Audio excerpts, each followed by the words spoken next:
It's the 77 WABC News Hour. Talking the news with Noam Laden. All the news you need to know with Joe Nolan, traffic, Justin Ellick, sports. And now, Talking the news with Noam on 77 WABC. Yes, that's me. 5 o'clock. Good morning. It is Wednesday, January 15th. Your forecast from the 77 WABC Weather Center. Mix of sun and clouds today. The high going to be 33. Tonight and overnight clear, low 23, and then Thursday mostly cloudy, high 31. If you are walking out the door with us right now, it is 25 and clear in Port Jefferson out on Long Island. It's 22 and partly cloudy in Totowa over in New Jersey. And it's 22 and clear right outside our Midtown studios. We got a lot to get to as we work our way up. 6 o'clock hour, Sid and friends in the morning was watching on this morning when I got to work. There was a memorial last night up in the Bronx to this 14-year-old boy who was just killed by a random guy on his way to school. This was back on January 5th. Just an outrageous story that did not get enough attention, by the way. So Caleb Rijos was on his way to school in the Bronx. This was on January 5th when a random individual stabbed him to death.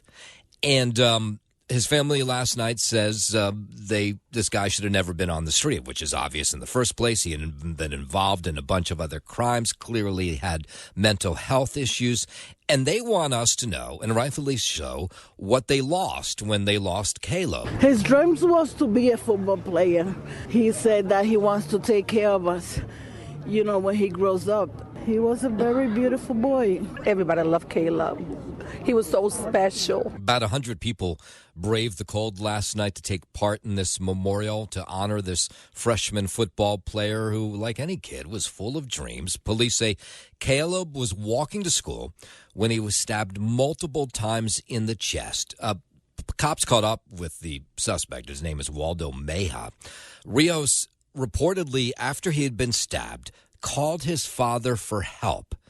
And that was the last they ever heard from. So can you imagine you got this call from your kid on his way to school to tell you that he's been stabbed, and that's the last moment you have of the 14-year-old because he was killed by somebody who should have never been on the streets anyway, who should have been locked up a long time ago. For his father to have to hear his last moments is heartbreaking. This has destroyed my family completely. Yeah, I bet it has. The 29-year-old stabber pled not guilty to murder, manslaughter charges over the weekend. Meja is accused of stabbing in the subway system a couple of weeks ago, so this is not his first one. Apparently, he's been involved in a number of attacks. Stabbed a neighbor. That was caught on Ring camera last November. So again, here we go again. I know I sound like a broken record, but how this guy was on the streets, he never should have been, and now he takes a 14-year-old's life. That's outrageous. That's actually ridiculous. If they know that he had a mental illness, why, throw them to the street? Yeah, but he was there set free to cross paths with this unsuspecting child, a 14-year-old, who is no longer here, and the family there to grieve and wonder why their son is no longer around. Of course, they were pointing at bail reform laws, as we have for a number of years now, saying that another innocent victim lost to the streets because of somebody who should have never been on the streets in the first place. So my sympathy continues to go out to this family, and thanks to all those people who showed up to the memorial last night. I'm sure that eased a little bit of the pain, seeing that so many others were out there with them last night in the cold. 5:04 out to Southern California, where things have gotten dangerous again as high winds returned yesterday with the wildfires still burning in the area. I don't want people to start thinking everything's okay now. Everything's not okay yet.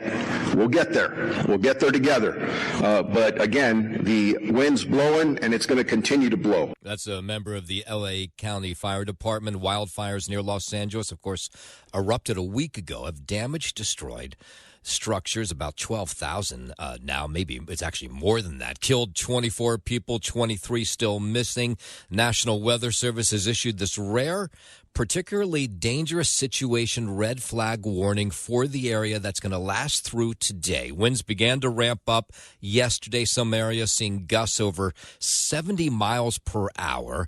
Residents who were in the zone that where these flames were urged to evacuate or be ready to evacuate at a moment's notice. For this significant wind event, we are taking an aggressive lean-forward posture, and the LAFD has staffed all available resources, strategically placing fire patrols and engines in the unimpacted high fire risk areas in the city. That's the LA fire chief who says the morale of first responders is still pretty good. Our firefighters and first responders are standing strong. They hold their heads up high, and they will continue to work hard for you. And of course, the big question is, were these fires started on purpose? Now, they did make an arrest with somebody who had a blowtorch near one of the fires in Los Angeles. 33-year-old Juan Manuel Sierra Leyva of Mexico was arrested Thursday near the 1,000-acre Kenneth fire and is being held on a felony probation violation. He was caught by Good Samaritans and taken into custody, where he remains a person of interest in the fire and has so far not been charged with arson. The LA Times says immigration officials have placed a detainer on the suspect, and the LA County Sheriff's Department says they will hand him over with an arrest warrant. He's been arrested several times since 2016, including 3 times since 2023, where he was convicted of assault with a deadly weapon. I'm Jack Cronin. And ATF investigators were spreading out on the ground in Southern California yesterday to also try to determine the cause of all these deadly fires, including the one in Palisades. Correspondent Robert Kovac reports that the investigation has been focusing on the Skull Rock trailhead along this one trail. It is here in Pacific Palisades where it is believed the fire started nearly a week ago. So far, nothing has been ruled out, and the feds are working with the local investigators who were the first to the scene and collected the initial evidence. Captain Jake Heflin, he's with the Long Beach Fire Department, which is providing support. And he says, okay, while they try to figure out how this all started, they got to put out the flames that are still there. A lot of our resources are out there right now making sure there's nothing that is potentially going to cause any type of issue once those winds kick in. We already started feeling some of that wind up there already, and so based on that, our crews are taking this very seriously. Los Angeles Mayor Karen Bass says there are resources now to help the victims of the wildfires to start to recover. FEMA recovery centers now open in certain areas to provide assistance. We want people to come here. This is a one-stop shop. There are multiple local, state, county, and federal agencies that are here, and hopefully people will be able to get the services that they need. And an executive order protecting Los Angeles wildfire victims from predatory real estate offers, that's in place now. The order signed by Governor Gavin Newsom on Tuesday is similar to one issued by Hawaii Governor Josh Green following the Lahaina wildfire disaster in 2023. Newsom's order prohibits so-called aggressive and unsolicited cash offers. Investors are now banned from making unsolicited offers under market value in 15 zip codes for 3 months. Newsom says some residents have already received predatory cash offers from speculators, even while their homes were still burning. I'm Daniel Martindale. WABC News Time 5:09. Let's go down to Washington, where President-elect Trump's pick for defense secretary says he wants to bring back a warrior culture to the Pentagon. Unlike the current administration, politics should play no part in military matters. We are not Republicans. We are not Democrats. We are American warriors. Did you watch any of this confirmation hearing for former Fox News host Pete Hegseth yesterday? It's amazing how many people behave badly. Lawmakers on both sides of the aisle, by the way. They all seem a little bit nutty. Makes you wonder how they all got elected. In his opening statement, Hegseth said, it's time to give someone with dust on their boots the helm of this office. A small handful of anonymous sources were allowed to drive a smear campaign, an agenda about me, because our left-wing media in America today, sadly, doesn't care about the truth. All they were out to do, Mr. Chairman, was to destroy me. All accusations, he says, well, some of them apparently are true, but not all of them. Protesters interrupting Hegseth's confirmation hearing a number of times yesterday. Thank you for figuratively and literally having my back.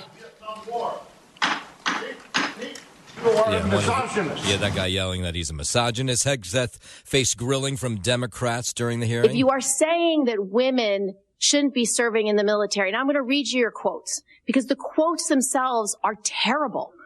You will have to change how you see women to do this job well, and I don't know if you are capable of that. New York Senator Kirsten Gillibrand there says that Hegseth has denigrated service members, while Rhode Island Senator Jack Reed said he doesn't believe Hegseth is qualified for the job. Hegseth has faced allegations of sex assault, excessive drinking, and misogynistic remarks. Please give me an example. I get you're making these Commanders generalized meet statements. Quotas to have a certain number of female infantry officers or infantry enlisted, and that disparages those women. Commanders who are do not have to capable meet of meeting quotas that for the standard. infantry. Commanders do not have to have a quota for women in the infantry. That does not exist. Mr. Hegseth, I do not believe that you are qualified to meet the overwhelming demands of this job.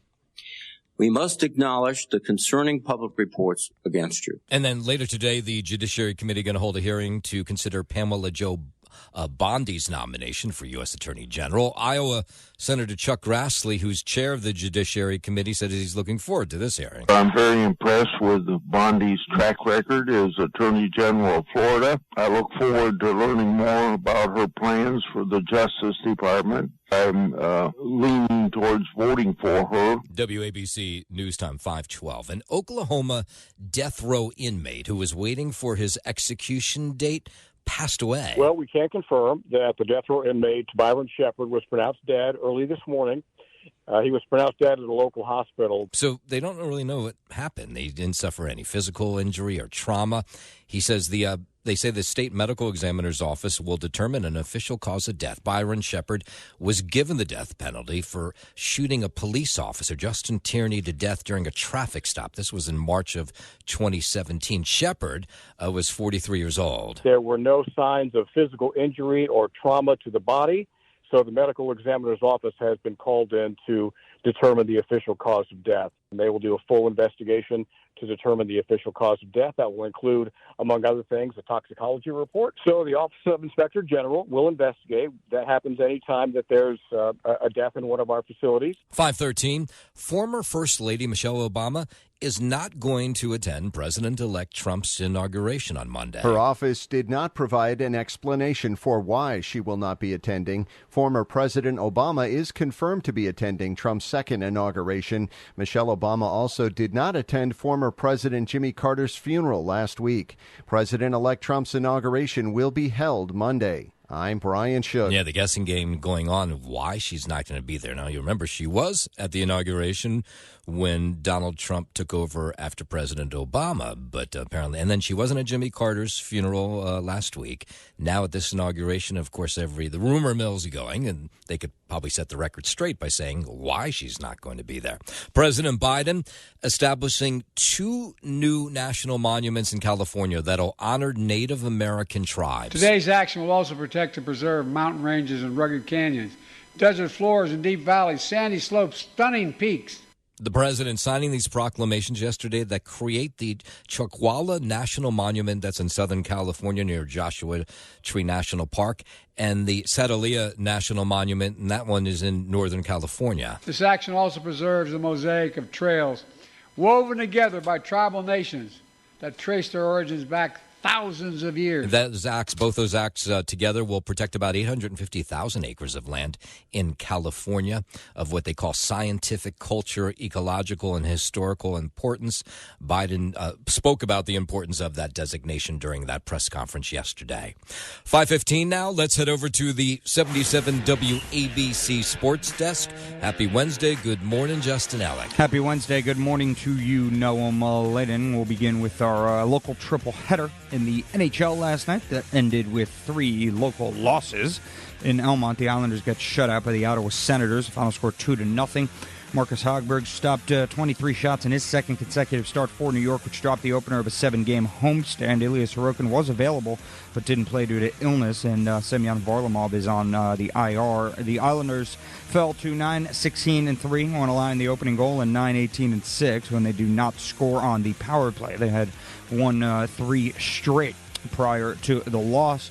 Up next for the Isles, a date at home with the Philadelphia Flyers tomorrow night. In Colorado, the Rangers lost 3-2 in overtime to the Avalanche. Sam Carrick had a goal and an assist for New York, which earned at least 1 point for the fifth straight game. Adam Edstrom also scored, and defenseman Ryan Lindgren had 5 of the team's 23 block shots. Igor Shesterkin finished with 23 saves. New York went 3-for-3 on the penalty kill and scored their 6th shorthanded goal of the season. To contrast, they were 0-for-3 on the power play. Up next for the Rangers, they'll be at Utah tomorrow night. Finally, in Jersey, the Devils took the Florida Panthers to a shootout, but ultimately fell 2-1. After Florida's Alexander Barkov and New Jersey's Paul Cotter traded goals to start the shootout, Anton Lundell beat Devils netminder Jacob Markstrom in the third round to end New Jersey's 6-game home winning streak.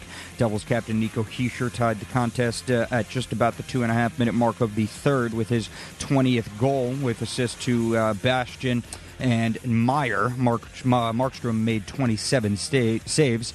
The Devils were coming off an overtime win at home over Tampa Bay on Saturday after a 1-4-1 road trip. They are 19-10-3 since a 3-0 loss at Calgary on November 1st. Up next for the Devs, they'll visit the Toronto Maple Leafs tomorrow night. To Portland in the NBA hardwood we go, where Cam Johnson returned from a 5-game absence with a right ankle sprain and scored 24 points in the Nets' 132-114 victory over the Trailblazers. Keon Johnson and Noah Clowney each added 20 for Brooklyn, who snapped a 5-game losing streak. The Nets led by as many as 16 points in the opening half, but Portland closed the gap to 66-61 at halftime. The Nets would lead the rest of the way. Up next for the Nets, they'll visit the Los Angeles Clippers tonight at 10:30 p.m. And the Knicks will be back out on the court tonight in Philadelphia, getting set for a 7 p.m. tip-off against the Trailblazers. That is your Sports Now, man. I'm Justin Ellick on 77 WABC. Hey, Joe, did you see these comments from the mayor of Fort Lee yesterday? Yeah, actually did. Yeah, where he was saying, he thought congestion pricing was just going to be a nightmare. Fort Lee, of course, is the the town that's right next to the George Washington Bridge. He thought it would be a nightmare when congestion pricing started, but he said that's not the case. I'd like to hear from the Long Island Railroad and New Jersey Transit to find out about their ridership, because you're hearing that, there's a lot less cars coming into Manhattan. Where'd all these people go? Yeah. Are they on the trains? Are they staying home and working from home, or which would be kind of counterproductive to what they wanted to do, I think. But still, I don't know. We'll see what happens. This is one of those things, knowing that it's going to be months before we can really have any kind of real data, I think, to figure out what's going on exactly. But I'd love to really hear from Jersey Transit on ridership, and also from the Long Island Railroad and Metro North to find out how many more people are on the trains. Well, I know from Metro North, from hearing from people who take Metro North, they say it's definitely more crowded. That's harder to get a seat. Too. Yeah, Long Island Railroad, too. I haven't heard anything from anybody. I know a lot of people take the train going into the city from Jersey, and I haven't heard anything from anybody. So I don't know. I don't know what's going on in Jersey. But yeah, there are more people on the Long Island Railroad and Metro North, at least anecdotally. So we'll wait and see. All right. We'll have to see. By the way, coming up in the next half hour, we'll tell you about how parking spaces are disappearing thanks to congestion pricing. Well, that we knew was going to happen. Yep. Yeah, it's a crazy story. Yep. 521, out to the Middle East, an official involved in the talks there with Hamas and Israel's, of course, yesterday announcing that Hamas had accepted this draft agreement for a Gaza ceasefire and the release of dozens of hostages. Correspondent Richard Engel reports the arrangement would unfold over a number of stages. The first one is a 48-hour pause in the fighting, assuming that holds. Hamas releases 33 hostages. These are the so-called humanitarian cases, the elderly, children, sick, wounded. And Engel reports that a lot could go wrong during the initial stage, but if it does go well, a second group, including younger people and Israeli soldiers, would be released. Then Israel would pull out of a major population center in Gaza, but maintain a buffer zone. So you can see this is all very delicate. It's not clear it's all going to go well. A lot could go wrong in this period. Assuming it continues to go smoothly, it moves on to the second phase of the hostage releases. Those would be younger people, Israeli soldiers, people that Hamas could consider to be Israeli soldiers. At the end of all of this, Israel would pull out of Gaza, pulling out of the major population centers, but keeping a buffer zone, keeping a part of the Gaza Strip as a security perimeter to protect Israel. During this process, and at the end, Israel will be releasing, it described as hundreds of Palestinian prisoners. The exact number depends on how many hostages are released alive. Now, just to give you a sense of how long this is going to take, Engel reporting that the first phase of this plan could take 42 days to complete. So it's not like they're going to turn on the switch and all these people are going to be released. So we'll continue to, of course, follow that story. 522, the Mexican cartels have found a new way to smuggle drugs and people across the border. Federal agents in Texas have found a sophisticated tunnel, much like what Hamas was doing in Gaza, that connected with a sewer system in El Paso. These criminal organizations, they have unlimited budgets. So to see this level of sophistication in this tunnel doesn't surprise me. That's Congressman Tony Gonzalez, who says there are likely more tunnels that have yet to be uncovered. This one was 6 feet tall, had both working lights and a ventilation system, which suggests you're paying people off somewhere, because how could someone not notice that you're building a huge tunnel like this? It just goes to show kind of the level of tentacles that these organizations have grown into. And like you said, they have lasting amount of money that they can pay off people along the way. And maybe that's why we don't know about these tunnels until someone stumbles upon them. Over the last several years, smuggling people has become more lucrative than any other drug on the planet. Yeah, so that's probably obviously the big reason they build these tunnels. Meanwhile, the Texas Supreme Court is deciding the fate of a Catholic nonprofit which houses illegal immigrants who have processed and been released by Border Patrol. The state attorney general's office wants to shut down this place. It's called the Annunciation House. We want to deter organizations from knowingly and deliberately sheltering illegally present aliens. Yeah, so they say that the charity's religious affiliation should not protect them from prosecution. Annunciation House's purpose is to shelter illegally present aliens. That distinguishes them from a service provider who serves all indiscriminately. Governor Abbott has proclaimed a disaster at the southern border, and he has recognized that NGOs have regrettably worsened that disaster. And lawyers for the charity, those say they work with the feds all the time and refuse to shield those with a warrant for their arrest.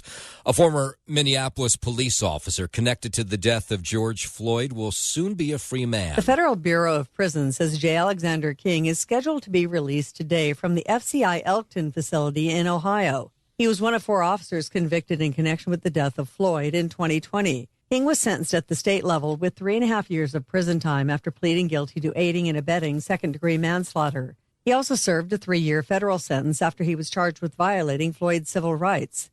King will be under supervision in both his state and federal cases.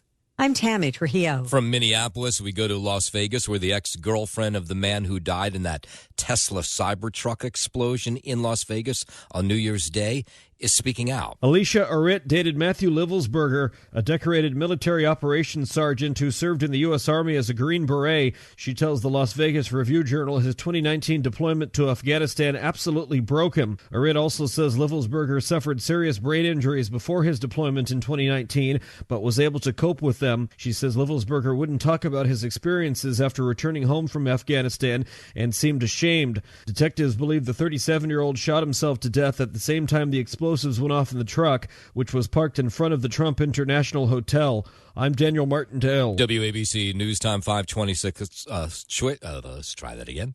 WABC News Time 526. There we go. Let's go down to Florida. Governor Ron DeSantis promises to announce in less than a week who he'll pick to fill Marco Rubio's soon-to-be vacated Senate seat. Marco Rubio going to be Secretary of State. He's indicating it won't be a sitting member of Congress, though, because he says the Republican majority in the House is just too slim. If you had 216, 215, because I appointed someone in the Senate, then if you lose one Republican, then the Dems would actually have a one seat majority. He says the criteria right now is to help President Trump enact his agenda. Got a lot of, I think, credible candidates. When you talk about Corey, Kat Kamak, honestly, she's a fighter. She's really, really good, really strong. I think she's got a great record. I spoke with her the other day. Are you going to go from 217 to 216? That's a tough thing. And I've been honest with the Congress people. That's a big concern of mine. Yes, there's lots of names being rumored who will be the pick. 527, New York City Mayor Eric Adams, apparently not seriously taking any of the competition so far. Mayor Eric Adams is laughing off a new poll that shows former Governor Andrew Cuomo getting way more support than him in a Democratic mayoral field. I don't focus on polls, folks. Those who carried me, Jeff, what do I always say? Stay focused, no distractions, and grind. A survey by Progressives for Democracy in America shows Cuomo getting 32% support, City Comptroller Scott Stringer with 10%, and Mayor Adams only got 6% support. I'm Lisa Ritchie for 77 WABC News. It's the 77 WABC News Hour. Talking the news with Noam Laden. All the news you need to know with Joe Nolan, traffic, Justin Ellick, sports. And now, Talking the news with Noam on 77 WABC. Yes, that's me, 5:35. Good morning. It is Wednesday, January 15th. Your forecast from the 77 WABC Weather Center. A mix of sun and clouds today, high 33. Don't let that temp fool you, though. Some high winds are going to make it feel a whole lot colder today. Tonight and overnight, clear, low 23, and then Thursday, mostly cloudy, high 31. If you are walking out the door with us right now, thank you so much. It's 25 and clear in Port Jefferson, out on Long Island.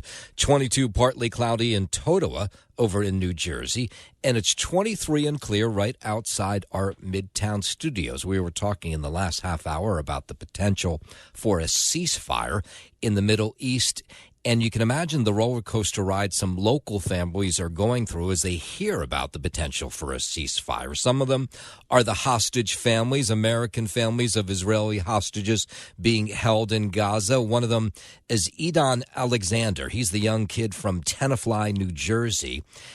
They have not seen him in a video anyway in more than a year now, and of course they wonder if he's alive, and he would not be one of the people who would be released in the initial stages of the ceasefire deal that's being worked out in Israel. They'd have to wait for the second part of that deal to go through. He graduated from the high school, was a Boy Scout, was on the high school swimming team. He belongs to be back with his family in New Jersey.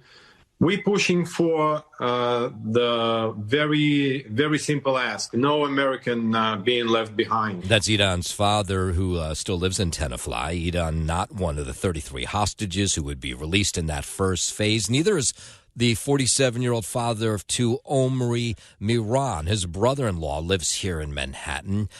Brooklyn native Jonathan Deckel Chen says his son, Sakai, who is a hostage, has not met his third daughter, who was born in December of 2023. I think the urgency that President-elect Trump has put on this, including a date, January 20th, gives me more hope. That's his father, who says the last proof of life they have of him is a year old now. And then on the other side, you have the Staten Island resident who has family members in Gaza who says the ceasefire could be good for them as well. They're in survival mode. So they're taking it hour by hour. It does bring hope. It brings hope for them to move on with their lives. It brings on a lot of anxiety. It's about, are we allowed to go back to our home? Yeah, okay. We've been here, of course, so many times before where the deal looks like it was done. This time they say they think it is. We'll have to wait and see. WABC News Time 540. Let's go over to New Jersey. Governor Phil Murphy calling for a universal ban on student cell phones in grades K through 12. He did this in his State of the State address yesterday in Trenton. They are fueling a rise in cyberbullying. And they are making it incredibly difficult for our kids not only to learn, but to retain the substance of what they learn. In my kids' high school, they've already banned cell phones there, and he will readily admit that he's actually paying attention more because he doesn't have a cell phone in his pocket or in his hand during class. So there's a lot to that. The governor also says he supports universal pre-K, requiring all school districts to provide a full day of kindergarten.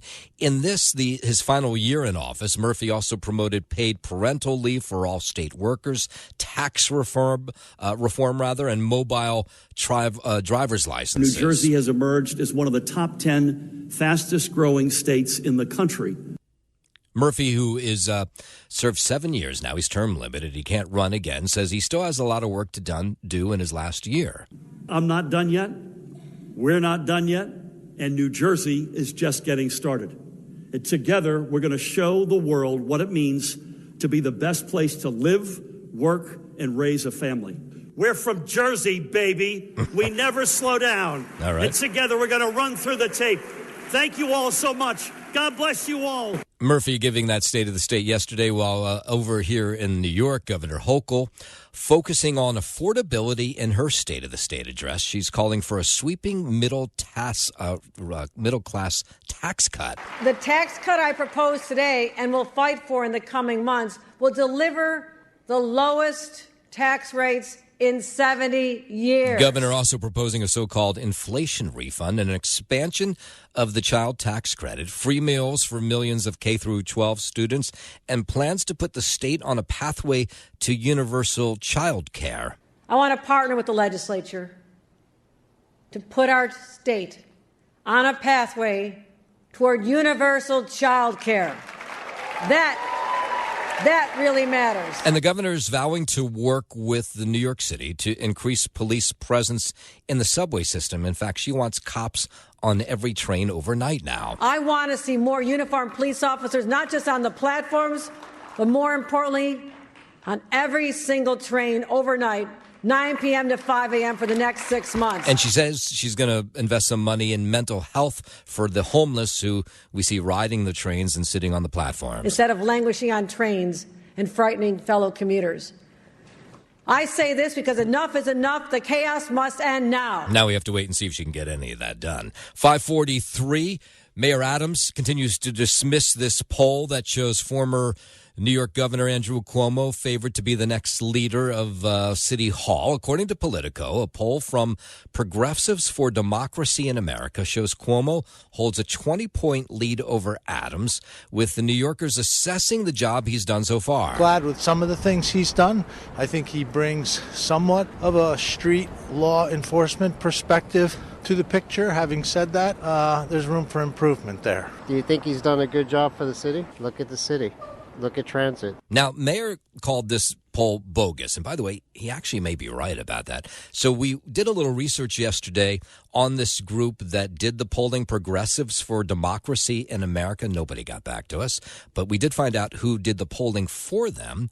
And nobody yet has been able to show us any of the information about the polling, the questions that were asked. Normally, the way it works is when a group does a poll, we get all this information. We'll get like a snapshot of what the poll found, and then they'll show us all the stats, who they talked to, when they talked to them, what the questions were. So far, we've been unable to get any of that information, almost like it's being hidden from us.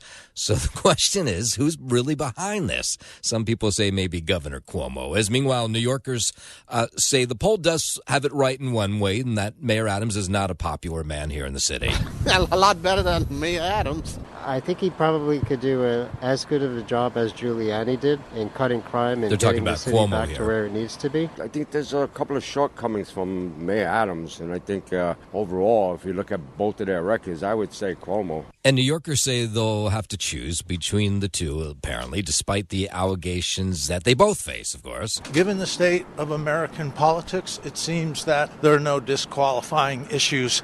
So who am I to judge on, the appearance of the severity of this versus that? There's no honesty now in politics. Our president-to-be is a convict, so.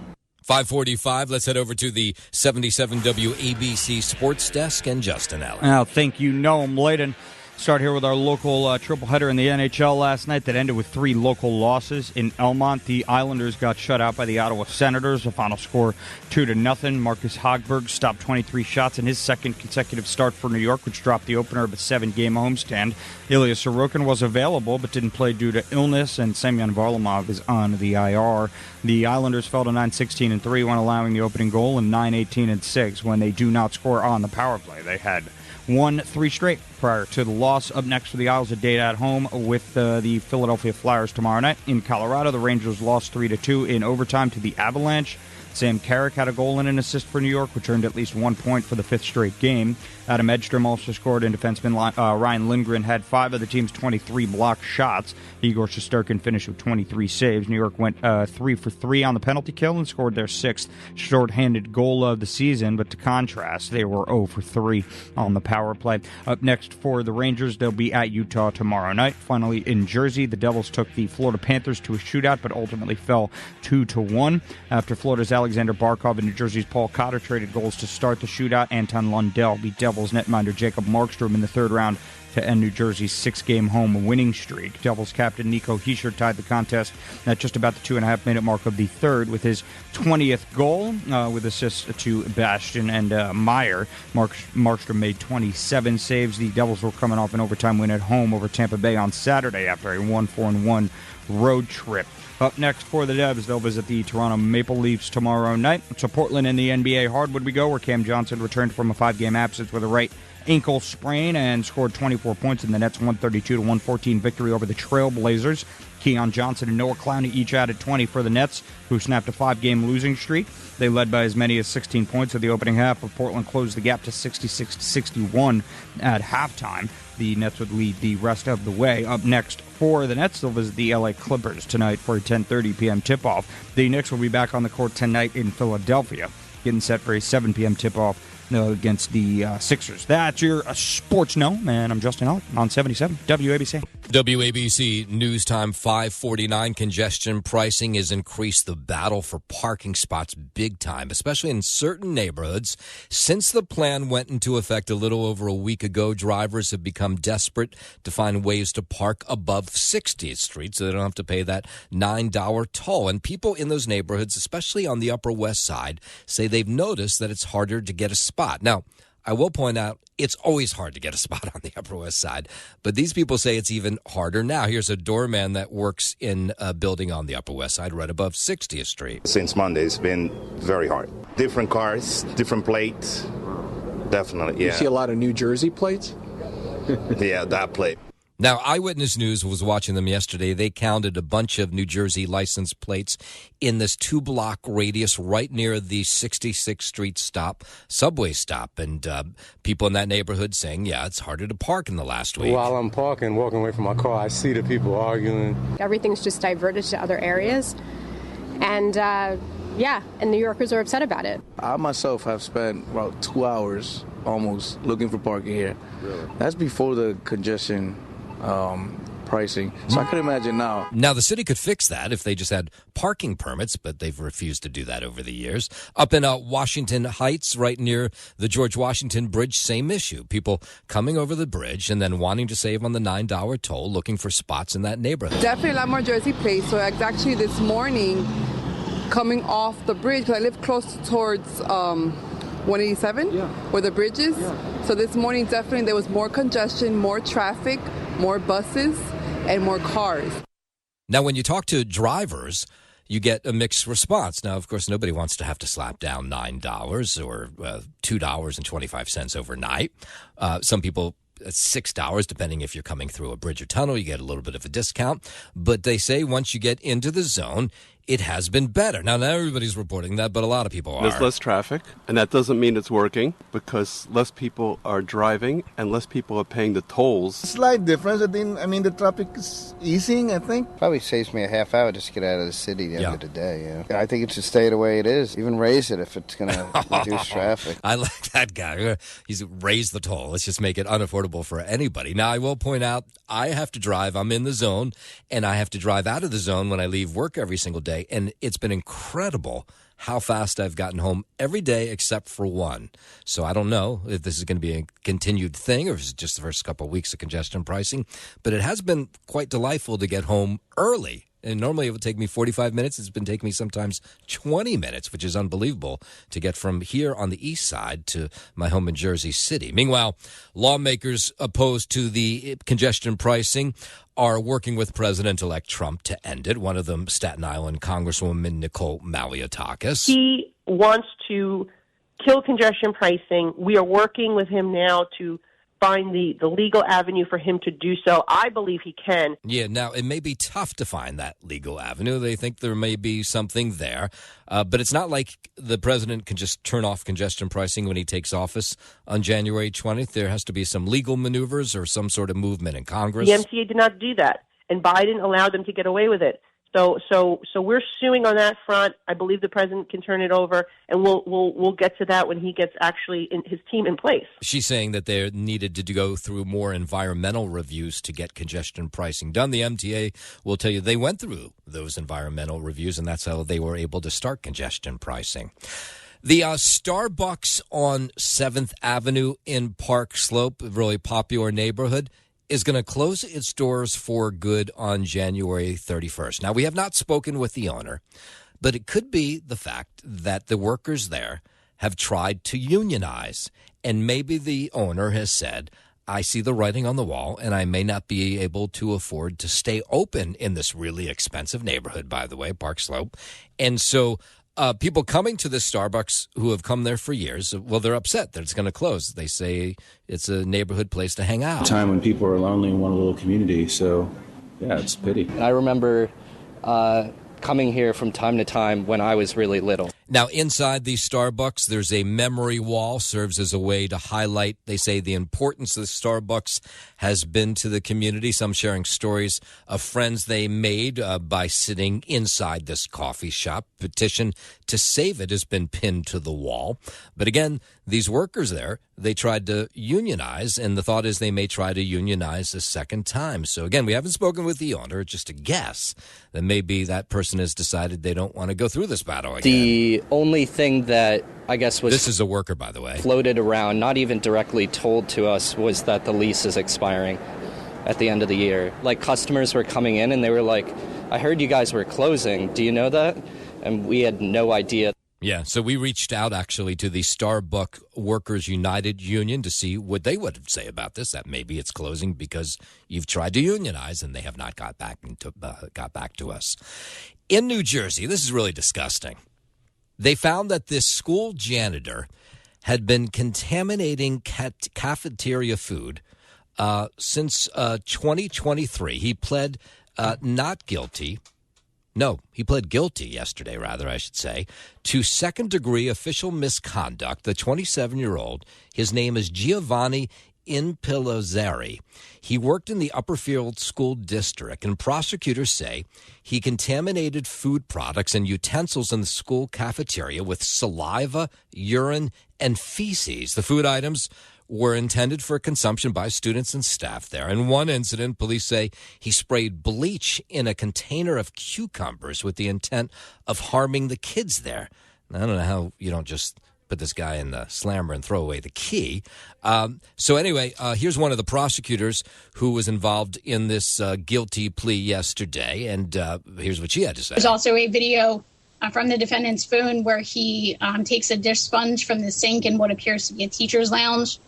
He uses sponge to wipe urinals and clean the toilet before putting the sponge back where he got it from. Yeah, sounds like a very stable guy. So he was arrested in October after he actually put videos of what he had done online. Sounds like a really great individual. On social media, he uploaded these videos of him doing these terrible things to these students at this elementary school. Here was his lawyer yesterday in court who says he has mental health issues. What screamed out to me is mental health, crisis, mental illness. Yeah. And you can imagine some of the parents, of course, at the school completely freaked out. I would be as well. In fact, this one parent says she's thinking about homeschooling her kids now. I did keep them home this week because I feel that I want answers, and we're not getting them. So that guilty plea that he gave yesterday could mean he'll get sentenced to up to 5 years in New Jersey State Prison. And we'll end with this story, just a weird moment at a gas station in New Jersey. This is in Shrewsbury Avenue in Red Bank. So this guy pulls up in a white BMW, and he goes to start putting gas in his car. And then you can watch the video as somebody then crawls up to the driver's side of this vehicle and gets in and then just drives away with this guy's car. Everybody's shocked at this gas station, including one of the workers there. What was your reaction when you saw it? Yeah, I'm surprised. You know? I'm scared. Yeah, we'll post the video. It is bizarre. I mean, you see this guy. He's on all fours, crawling behind the car while the guy's filling up his tank, and then gets in the car and drives away. And by the way, they have not found him. You've never seen anything like this? No, never seen. The guys showed me the videos. And your reaction was? That's a big surprise because I never see that. I hope it never happened with me. Yeah, we asked the cops, is this a new thing? They had not heard of this happening at a gas station in New Jersey anywhere, at least recently anyway.